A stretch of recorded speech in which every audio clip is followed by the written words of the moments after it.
వ్యక్తికి ఇష్టంతో మనం ఎన్నో వస్తువులను మనం ఇస్తాం, ఎంతో త్యాగాన్ని మనం చేస్తాం. ఇతరులకు మనం ఇష్టపడినప్పుడు ఏ విధంగా అయితే మనం ప్రేమిస్తామో అదే విధంగా ఇతరులు కూడా మనలను ఇష్టపడినప్పుడు ఆ రకంగా ప్రేమిస్తారు. అయితే ఇష్టం అనే విషయం గురించి ఎందుకు మాట్లాడుకోవాల్సి వస్తుంది అంటే, విశ్వాసము లేకుండా దేవునికి ఇష్టుడై ఉండుట అసాధ్యము అనే మాట ఒకటి మనం బైబిల్ గ్రంథంలో మనం చూస్తాం. అబ్రహాము దేవునికి నమ్మెను.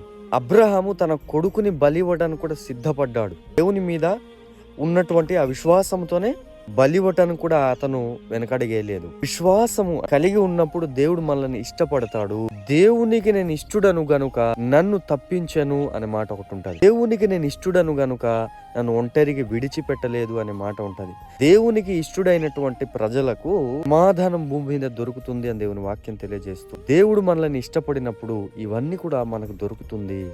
కానీ మొట్టమొదటిగా యథార్థముగా ప్రవర్తించేవారు దేవునికి ఇష్టలు అనే మాట కూడా మనం జ్ఞాపకం చేసుకోవాలి. విశ్వాసం కలిగి యథార్థంగా బ్రతికినప్పుడు యేసుక్రీస్తు ప్రభువారు మనల్ని ప్రేమిస్తారని ప్రభుపేట మనవి చేస్తూ